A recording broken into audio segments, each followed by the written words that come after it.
Livro Controle o Estresse, de Augusto Cury. Saiba como encontrar o equilíbrio. O gatilho da memória, a fonte da interpretação inicial. O eu, que representa a capacidade de escolha, não está sozinho em sua magistral tarefa de construir experiências psíquicas. O gatilho da memória e o autofluxo são dois fenômenos inconscientes que leem a memória e constroem cadeias de pensamento. Usando a metáfora da aeronave, esses dois fenômenos são importantíssimos copilotos da aeronave mental. O gatilho é acionado em milésimos de segundo por um estímulo extrapsíquico, imagens, sons, sensações táteis, gustativas, olfativas. Ou intrapsíquico, imagens mentais, pensamentos, fantasias, desejos e emoções.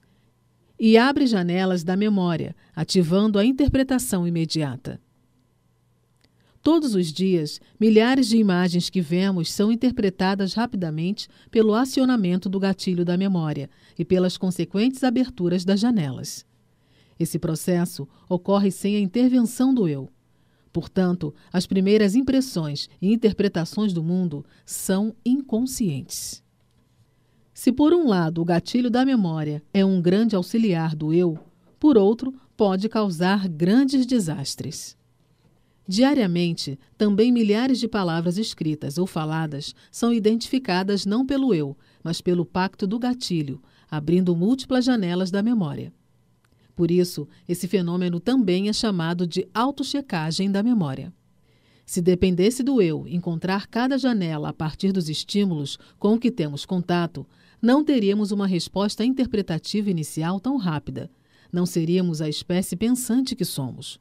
A ação do gatilho da memória é fenomenal. Ele checa os estímulos a partir de bilhões de dados na memória com uma rapidez surpreendente. Você ouve uma palavra e imediatamente tem o significado dela, se já havia assimilado previamente.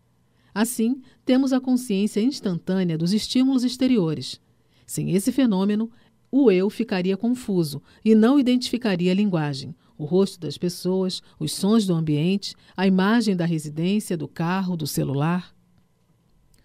Um inimigo que mora em casa. Se por um lado o gatilho da memória é um grande auxiliar do eu, por outro, pode causar grandes desastres. Quando abre janelas erradas ou doentias, leva a interpretações superficiais ou preconceituosas, fobias, aversões ou, no caso das drogas, uma atração fatal. Portanto, o gatilho da memória, que é um copiloto ou ator coadjuvante do eu, pode também escravizá-lo. Quem tem claustrofobia, medo de lugares fechados, sabe muito bem disso. Quem tem a síndrome do pânico, embora não conheça o pacto entre o gatilho e as janelas doentias da memória, sabe como ela é cruel, embora sem dúvida possa ser superada. Quando um pensamento perturbador, um aperto no peito, palavras ou imagens abrem arquivos doentios, o eu entra numa armadilha psíquica para a qual não se havia programado, o que bloqueia sua lucidez e sua coerência. Se não souber pilotar a aeronave mental nessas situações, ele ficará dominado ou paralisado. Certa vez, um aluno brilhante foi mal numa prova e registrou um trauma ou janela killer. Ele havia estudado, sabia a matéria, mas ficou tenso, desenvolveu a síndrome do circuito fechado da memória e não conseguiu recordar as informações. Ficou abalado e registrou essa frustração. Estudou mais ainda para a próxima prova. Quando chegou o dia, o gatilho da memória entrou em cena e abriu a janela killer, que tinha o arquivo do medo de falhar, e novamente fechou o circuito da memória. O resultado? Não conseguiu abrir os demais arquivos que continham as informações que estudara. Teve uma ansiedade intensa e um péssimo rendimento intelectual. Toda vez que ia fazer uma prova, ocorria o mesmo drama. Perdera a confiança em si. Foi erroneamente considerado relapso, irresponsável e deficiente. Infelizmente, dezenas de milhares de alunos que poderiam brilhar no teatro social são excluídos porque não sabem controlar seu estresse, não sabem romper o cárcere das janelas killer. Uma das minhas súplicas à educação mundial é que professores, psicopedagogos e psicólogos conheçam a última fronteira da ciência. o processo de construção de pensamentos e as armadilhas que ele contém. Mas não são fenômenos novos, raramente conhecidos. Esses profissionais nem sequer ouviram falar que o Homo sapiens vivencia a síndrome do circuito fechado da memória, que o faz reagir por instinto, como se estivesse numa grave situação de risco. Nesse momento, o eu, que representa a capacidade de decidir ou escolher, não tem acesso a milhões de informações para dar respostas inteligentes quando está diante das provas, das perdas, dos desafios, das crises e dos percalços da vida. E você, como controla seu estresse quando o mundo desaba sobre sua cabeça? Seu eu reage por instinto, agride o que agrediu ou se recolhe dentro de si, ou critica o circuito fechado da memória e recupera sua liderança. Aprender a gerenciar os pensamentos perturbadores e a proteger a emoção faz toda a diferença para você controlar o estresse e atingir o ponto de equilíbrio. Entretanto, saiba que você, eu ou qualquer outro ser humano jamais seremos plenamente equilibrados. Até porque cada pensamento se organiza, experimenta o caos e se reorganiza em outros pensamentos, o que evidencia que o psiquismo humano está em constante desequilíbrio no processo construtivo. Tal desequilíbrio é normal. Mas uma coisa é o desequilíbrio do processo construtivo dos pensamentos e emoções. Outra é o desequilíbrio do gerenciamento do eu, das nossas reações, atitudes, respostas. Este último é doentio. Expressa as inabilidades do eu como gestor psíquico. Mas, como base em minhas pesquisas sobre a mente humana por décadas e na atuação de mais de 20.000 sessões de psicoterapia e consultas psiquiátricas, afirmo que todos temos desequilíbrios do gerenciamento do eu. Por quê? Por causa das armadilhas existentes nos bastidores da mente, das janelas killer ou traumáticas que desenvolvemos ao longo da vida, em especial porque nosso eu não é educado da pré-escola à universidade para gerir a psique. Nosso eu, que representa a consciência crítica e a capacidade de escolha, é formado de maneira frágil, insegura, reativa. Reage pelo fenômeno bateu-levou, sem ter habilidade para proteger a memória e a emoção. Por isso, a pessoa mais calma terá seus momentos de estresse angustiante. O ser humano mais coerente terá em alguns momentos reações estúpidas que deixarão seus íntimos perplexos. Como está o controle de suas tensões? Você é plenamente equilibrado ou equilibrada? Todos experimentamos desequilíbrios, é certo. Mas quero deixar bem claro que pessoas excessivamente desequilibradas, portanto impulsivas, flutuantes, punitivas, autopunitivas, cobradoras, autocobradoras, são causadoras de desastres sociais em família, na escola, na empresa. Elas se tornam fonte de estresse para si e para os outros. Recentemente, ao dar conferências para um público formado por cerca de 5.000 professores, psicólogos e profissionais liberais, perguntei: quem cobra demais dos outros? Cerca de 20% a 30% dos participantes levantaram a mão. Depois, como faço sempre, perguntei: quem cobra demais de si mesmo? E, infelizmente, a resposta é sempre a mesma em todos os lugares em que dou conferências, dos Estados Unidos da América à Colômbia, da Espanha aos Emirados Árabes Unidos. Mais de 60% levantaram a mão. São profissionais eficientes, mas, mais uma vez afirmo, carrascos de si mesmos. Quem cobra demais de si é um autossabotador, pois aumenta os níveis de exigência para ser feliz, realizado, relaxado. Comete um crime contra a sua qualidade de vida. Você é um ou uma autossabotadora ou autossabotador da tranquilidade e da felicidade? Você comete esse crime? O fenômeno do alto fluxo, a fonte de entretenimento. O alto fluxo é um fenômeno inconsciente da vital importância para o psiquismo humano. O eu faz uma leitura lógica, dirigida e programada da memória, ainda que incoerente e destituída da profundidade. Já a leitura do alto fluxo é diferente. Ele faz uma varredura inconsciente, aleatória, não programada dos mais diversos campos da memória, produzindo pensamentos, imagens mentais, ideias, fantasias, desejos e emoções no teatro psíquico. Cria os pensamentos que nos distraem, imagens mentais que nos animam, emoções que nos fazem sonhar. Leva-nos a ser viajantes sem compromisso com o ponto de partida, a trajetória e o ponto de chegada. Todos somos viajantes no universo da mente, por causa não do eu, mas do fenômeno do alto fluxo. Diariamente, cada ser humano ganha vários bilhetes do fenômeno do alto fluxo para viajar pelos pensamentos, pelas fantasias, pelo passado, pelo futuro. Quantas vezes nosso eu fica surpreso com a criatividade de nossa mente? O responsável? O fenômeno do alto fluxo, que mantém vivo o fluxo das construções intelecto-emocionais a cada momento existencial. Um presidiário pode ter o corpo confinado atrás das grades, mas sua mente está livre para pensar, fantasiar, sonhar, imaginar. Sem esse fenômeno, os presidiários se suicidariam coletivamente. O fenômeno do alto fluxo pode causar problemas, mas sem ele morreríamos de tédio, solidão, angústia existencial, teríamos depressão coletiva. A meta fundamental desse fenômeno inconsciente é ser a maior fonte de entretenimento humano. Se o alto fluxo não for adequadamente livre e criativo ao longo da vida, a pessoa será triste, mesmo tendo todos os motivos para ser feliz. Será pessimista, mórbida, ingrata, chafurdará na lama das reclamações, mesmo com todas as razões para agradecer por seu sucesso, família e amigos. Educadores que cobram excessivamente dos filhos e dos alunos que os comparam, punem e criticam, pode gerar pessoas que nunca se sentirão realizadas. Mentes agitadas. Nunca a mente humana esteve tão estressada quanto na atualidade.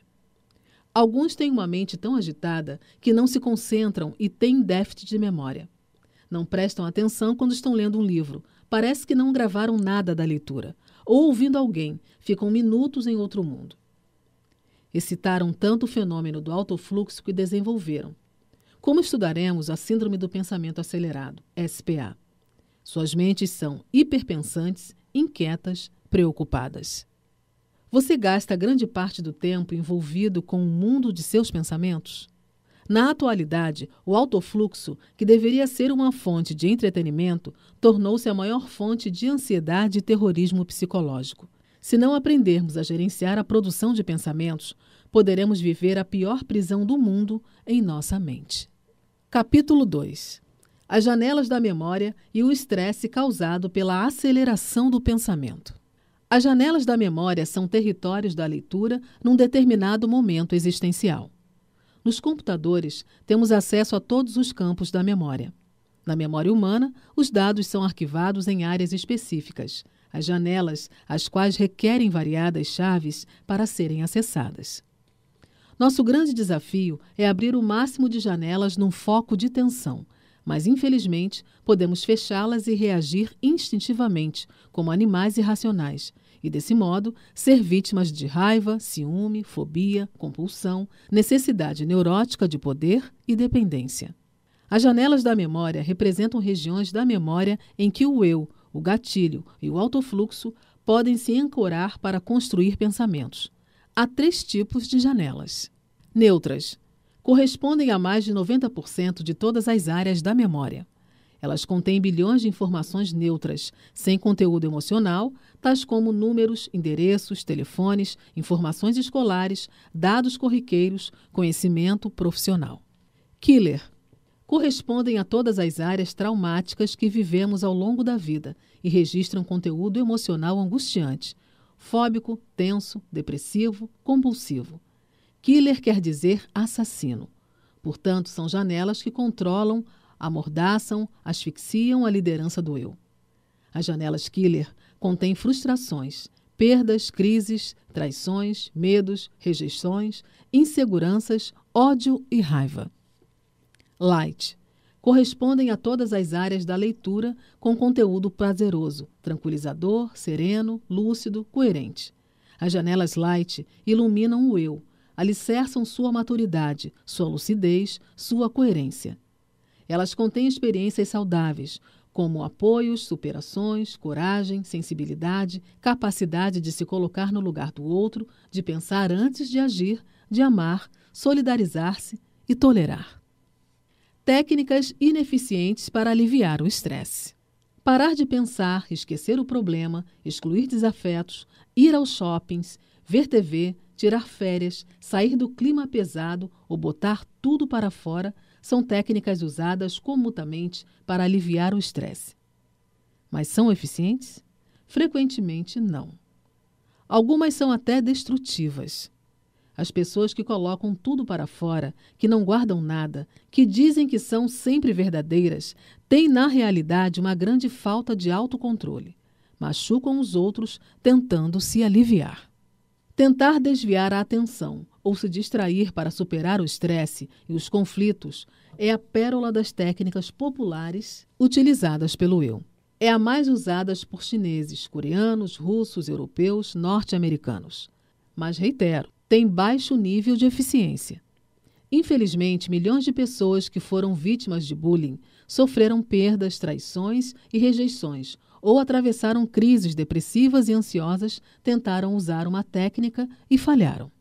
Há complexas causas básicas que justificam essa ineficiência. Vou citar uma: as janelas Killer duplo P. Para compreendê-las, temos de penetrar em algumas áreas que estão no epicentro do funcionamento da mente. Algumas janelas Killer ou traumáticas são tão poderosas que se tornam estruturais ou pelo duplo P, ou seja, como duplo poder, de encarcerar o eu e de expandir a própria janela ou a zona de conflito. O poder de atração desse tipo de janela conduz à ancoragem ou à fixação do eu. Lembre-se de que quando alguém nos ofende, rejeita ou humilha, não conseguimos parar de pensar na dor e no seu agente causador. A fixação do eu é tão intensa que é ineficiente tentar se distrair ou se desviar do foco de tensão. E quanto mais pensamos e nos angustiamos, mais o outro poder dessa janela se exerce, ou seja, mais o fenômeno RAM, registro automático da memória, registra tais pensamentos e angústias, expandindo o núcleo traumático da própria janela Killer do duplo P, adoecendo-nos. Quando há uma janela Killer ou traumática solidária, chamo-a de janela pontual ou puniforme, que não chega a nos adoecer. Mas quando uma janela Killer duplo P expande seu núcleo estressante, forma-se uma zona de conflito que financia espontaneamente uma característica doentia da personalidade. As pessoas expressam irritabilidade, impulsividade, afetividade, tolerância, ponderação ou radicalismo, porque possuem uma plataforma de janelas. Para que nos leve a adoecer, um trauma tem de gerar uma zona de conflito, ter inúmeras janelas Killer ao redor do núcleo e de uma janela Killer duplo P. Assim, é fundamental o uso de técnicas mais eficientes, como o DCD, duvidar, criticar e determinar, e a mesa redonda do eu, que veremos adiante. Um cérebro agitado e hiperpensante. A teoria da inteligência multifocal demonstra que sem os atores coadjuvantes, o eu não se formaria. Não saberíamos quem somos, não teríamos a identidade. Pois antes de começar a ter consciência de si mesmo, o eu precisa de milhões de pensamentos arquivados na memória nos primeiros anos de vida. Quem produz esses pensamentos? Os 3 atores coadjuvantes já citados: gatilho da memória, autofluxo e janelas da memória. Entretanto, a produção de pensamentos pode tornar-se um grande vilão da qualidade de vida e da felicidade. Acredite, seus maiores inimigos não estão fora, mas dentro de você. Você pode se tornar o maior algoz de si mesmo. Cuidado, pensar é excelente, mas pensar demais e sem qualidade pode ser um grande problema. Vejamos como o pensamento pode transformar nossa vida num canteiro de estresse. Nós não conseguimos parar de pensar. Quando não pensamos conscientemente, os outros 3 atores pensam sem desejarmos. Mesmo o mais profundo do relaxamento não paralisa completamente a produção de pensamentos, apenas a desacelera. Pensar é saudável, o problema é pensar excessivamente e com ansiedade. Infelizmente, nossa mente tem se tornado uma fonte de preocupações. As pessoas vivem atormentadas com suas atividades. São mentes inquietas, pensam nisso, pensam naquilo, mal estão resolvendo um problema, outros 10 aparecem no teatro da mente. Ponha-se alerta. Seus pensamentos inquietantes geram ansiedade e estressam o cérebro. Eles aniquilam cientistas, abatem religiosos, destronam reis. Muitas pessoas têm muitos motivos para sorrir, mas suas preocupações e ideias negativas as tornam ansiosas, irritadas e tristes. Não descansam, vivem fadigadas. Às vezes, têm um caráter nobre, são especialistas em resolver problemas dos outros, mas não os seus. Não lideram seus pensamentos. Não apenas o conteúdo ruim dos pensamentos é um problema que afeta a qualidade de vida, mas também a velocidade com que pensamos. Tudo se complica quando os pensamentos são acelerados. Mesmo se o conteúdo é positivo, o aceleramento gera um desgaste cerebral intenso, produzindo ansiedade e outros sintomas. Uma das grandes descobertas da teoria da inteligência multifocal é que a velocidade excessiva do pensamento provoca uma importante síndrome, SPA, Síndrome do Pensamento Acelerado. Pensar com consciência crítica é bom, mas pensar demais é uma bomba contra a saúde psíquica. Você tem essa bomba na mente? Se tem, é preciso desarmá-la. Quem pensa excessivamente, sem nenhum gerenciamento por parte do eu, pode sofrer um desgaste cerebral altíssimo, que provoca alta carga de sintomas psicossomáticos. Nós podemos acelerar tudo no mundo exterior com vantagens. Os transportes, a automação industrial, a velocidade das informações nos computadores, mas nunca deveríamos acelerar a construção de pensamentos. Causas da SPA. Uma mente hiperpensante é uma das causas mais importantes do estresse cerebral. A SPA pulverou-se em todos os povos e culturas. Entre suas causas, podemos citar o excesso de informações. No passado, o número de dados dobrava em 2 séculos, hoje, a cada ano. De preocupações de trabalho intelectual, de uso de internet, de smartphones e videogames. Essa avalanche de dados faz com que uma criança hoje tenha mais informação do que um adulto dos séculos passados. E todo esse pool de estímulos satura o cérebro e estimula doentivamente o fenômeno do alto fluxo a acelerar o processo de construção de pensamentos numa velocidade nunca antes vista. Pensar é excelente, mas pensar demais e sem qualidade pode ser um grande problema. Consequências preocupantes. Ansiedade, irritabilidade, consumismo e insatisfação crônica gerados pelo excesso de informação. Uma criança de 7 anos hoje tem provavelmente mais informação na memória do que os imperadores romanos que dominavam o mundo. Perda do prazer de aprender, que tem levado os professores a ser cada vez mais cozinheiros do conhecimento, preparando um alimento para uma plateia que tem pouco apetite.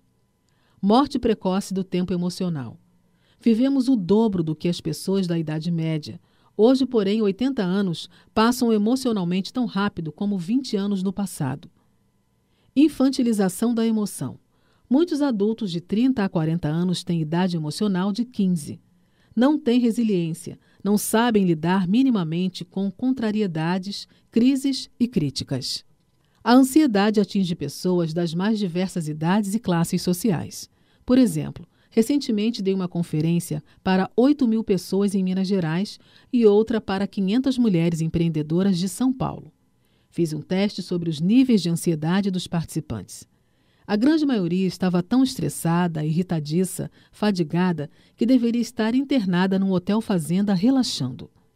Em todos os lugares em que dou conferências, a Romênia, a Espanha, dos Estados Unidos da América, a Colômbia, a incidência é igual. O que é alarmante é que pediatras, psiquiatras, psicopedagogos e psicólogos estão confundindo SPA com hiperatividade. Há pouco tempo falei para dezenas de jornalistas que esse erro de diagnóstico é trágico, levando à prescrição exagerada de Ritalina e de outras drogas para controlar um problema que nós causamos nas crianças. Qual a solução? Incentivar atividades lúdicas, de contato com a natureza, de leitura de livros, de aprendizado de música, artes plásticas, artes cênicas, enfim, atividades contemplativas. Lembre-se de que pais e professores inteligentes formam sucessores, não herdeiros. A ansiedade doentia estressa o cérebro a tal ponto que compromete a capacidade de resposta, o autocontrole, promove a intolerância e gera sintomas psicossomáticos. Mas não devemos nos esquecer de que existe uma ansiedade saudável que nos inspira, motiva, anima, encoraja a ter curiosidade e andar por lugares nunca antes visitados. 10 sintomas da ansiedade doentia e estressante. 1. Fadiga ao acordar. 2. Dores de cabeça. 3. Dores musculares. 4. Agitação mental e dificuldade de lidar com o tédio. 5. Baixo limiar para suportar frustrações. 6. Sofrimento por antecipação. 7. Flutuação emocional, tranquilo em um momento e com reações explosivas em outro. 8. Dificuldade de conviver com pessoas lentas. 9. Transtorno do sono. 10. Déficit de concentração e déficit de memória. Um alerta: a escola da inteligência. Você sente que precisa desarmar a bomba de estresse causado pela SPA? Sofre por antecipação? Anda esquecido ou esquecida? Sua paciência está no limite? Acorda com fadiga? Nos cerca de 70 países em que publico meus livros, venho alertando sobre essa epidêmica síndrome. Mas ainda estamos dormindo. Todos os professores no mundo sabem, embora não entendam a causa, que de 10 a 15 anos para cá, crianças e adolescentes estão cada vez mais agitados, inquietos, sem concentração, sem respeito uns pelos outros, sem prazer de aprender. A causa é a SPA. Grande parte dos jovens e adultos acorda cansada porque gasta muita energia pensando, e no sono não consegue repor a energia na mesma velocidade. Então, o cérebro começa a produzir uma série de sintomas psicossomáticos, mas eles não ouvem o corpo se manifestando. Recentemente fiquei muito preocupado e até abalado. Visitei uma escola particular modelo numa das capitais brasileiras. Para minha surpresa, na plateia havia não apenas pais e professores, mas também alunos da escola de 7 a 10 anos. Depois de minha exposição sobre a SPA, pedi que os adultos que tinham os sintomas dessa síndrome levantassem a mão. Aproveitei e perguntei também às crianças. E elas, mais sinceras, levantaram a mão. A maioria acordava cansada, tinha dores de cabeça, dores musculares, sono de má qualidade, déficit de memória. Elas só não levantaram a mão quando perguntei se tinha queda de cabelo. Todos os adultos ficaram chocados. Felizmente, a escola havia acabado de aderir ao programa Escola de Inteligência, www.escolainteligência.com.br, que entra na grade curricular uma vez por semana do ensino infantil ao médio, para educar a emoção, gerenciar o estresse, colocar-se no lugar dos outros, desenvolver o altruísmo, enfim, para promover as funções vitais da inteligência.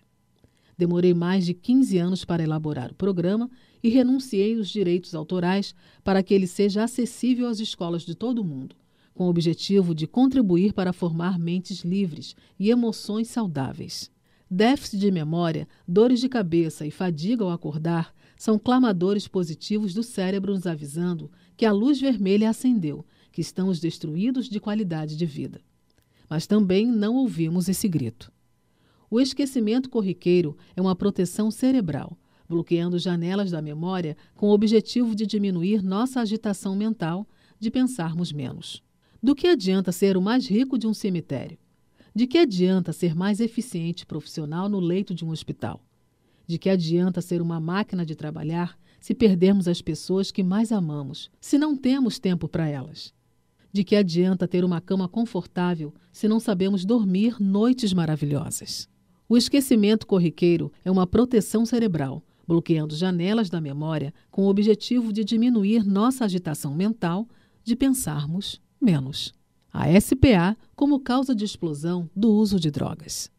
Por não terem desvendado a última fronteira da ciência, o processo de construção de pensamentos, muitos cientistas, psicólogos e educadores em todo o mundo não entendem que uma das principais causas da explosão do uso de drogas na atualidade são os altos níveis de insatisfação e ansiedades gerados pela SPA. Jovens dominados por essa síndrome ficam vulneráveis a experimentar drogas, têm os freios sociais reduzidos.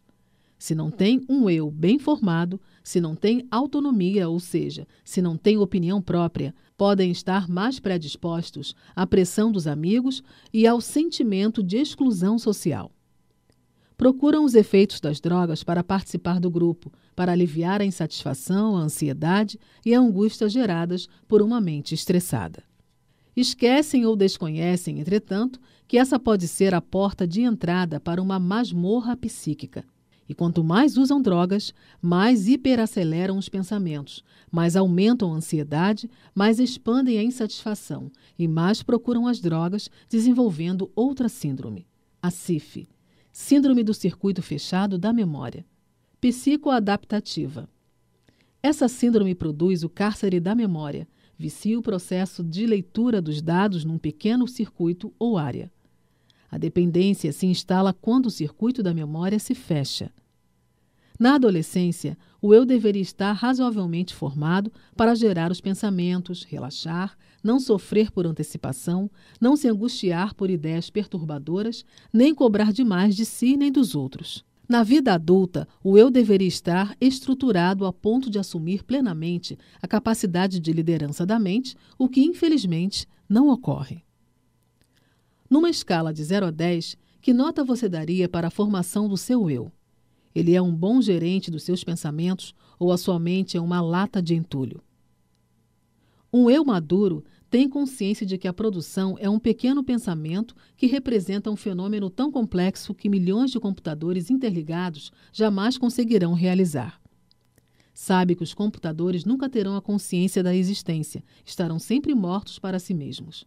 Jamais sentirão culpa, medo, ansiedade, júbilo, desejo de mudar as suas rotas.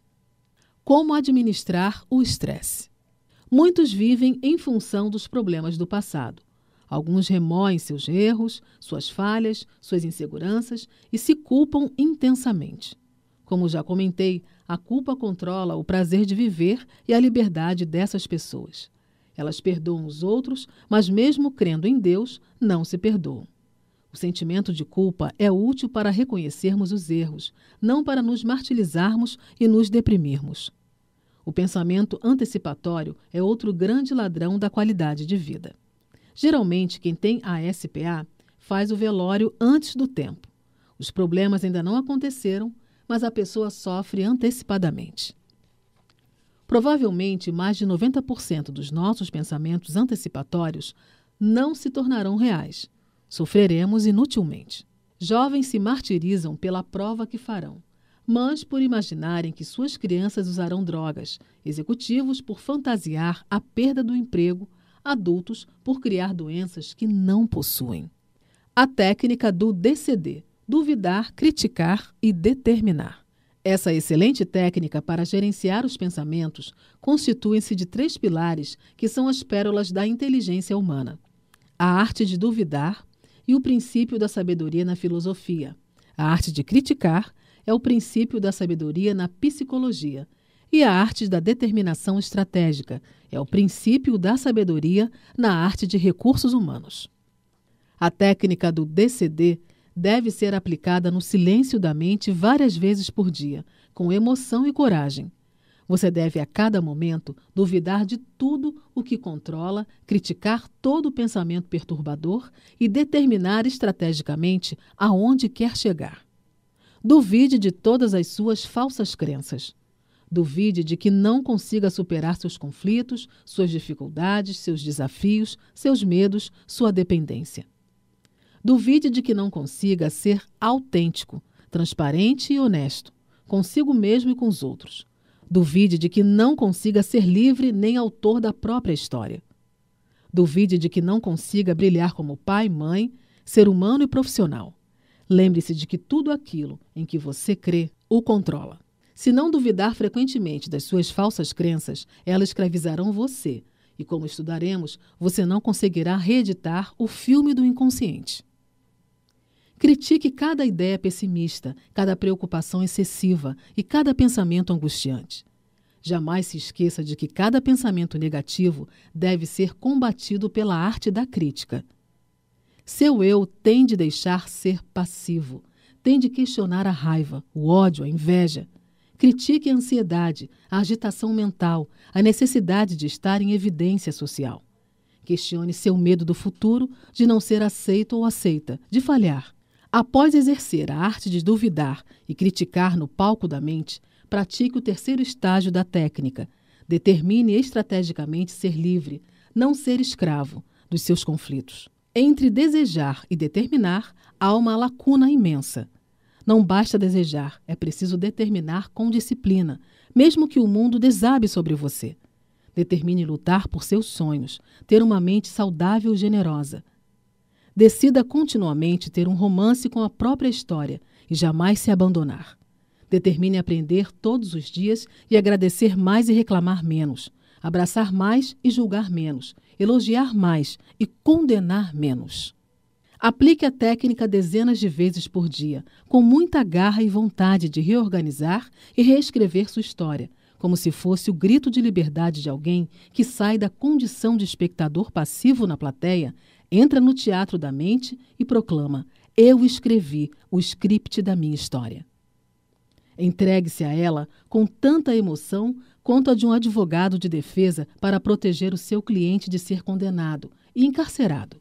Você deve impugnar e controlar suas mazelas psíquicas e discordar delas. Não se esqueça de que determinar ser livre só tem efeito se primeiro você treinar a arte de duvidar e criticar. Caso contrário, a arte de determinar se tornará uma técnica motivação superficial, que não suportará o calor dos problemas da segunda-feira. A técnica do DCD pode reeditar as janelas Killer e oxigenar o centro da memória.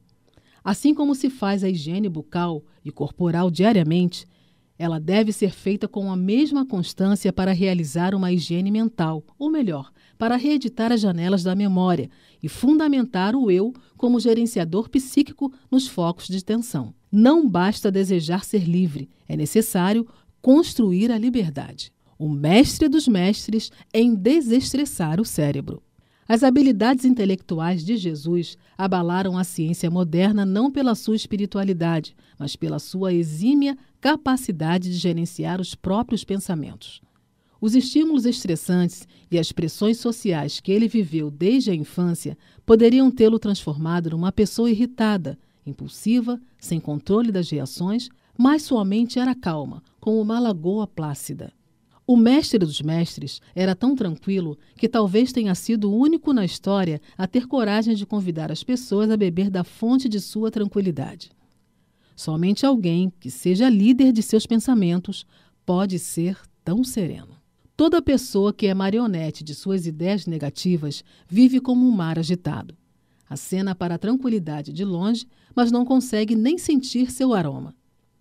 O mestre da vida sabia como iria morrer. Como ele sabia disso? Não sabemos. Além disso, esse assunto entra na esfera da fé. Portanto, a ciência se lancia. Entretanto, na investigação científica, podemos dizer que mesmo essa fonte de estímulos estressantes não desgastou sua energia cerebral nem debilitou seu corpo físico. Por quê? Porque ele tinha consciência do amanhã, mas não gravitava em torno dele. Ele até nos vacinou contra a SPA, dizendo: basta a cada dia seu próprio mal. Ele se recusava a celebrar seu pensamento e a sofrer por antecipação. Seu eu era o ator principal no teatro de sua mente. Ele vivia o presente.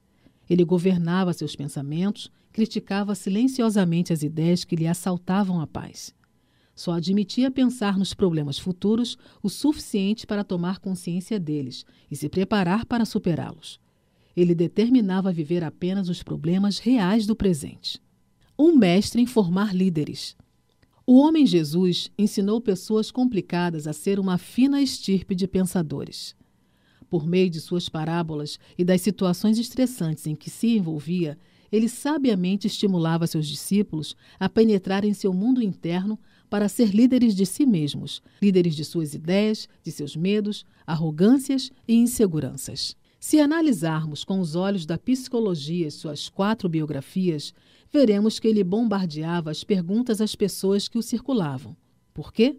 Porque almejava que elas abrissem o leque da inteligência, pensassem antes de reagir, se questionassem, criticassem suas ideias e governassem sua psique. Como professor, foi sem dúvida o maior formador de pensadores que se tem notícia. E aí, gostou? Fique atento que vai vir aí o capítulo 3. Se gostou, dê seu like, comente e se gostou mais ainda, se inscreva no canal.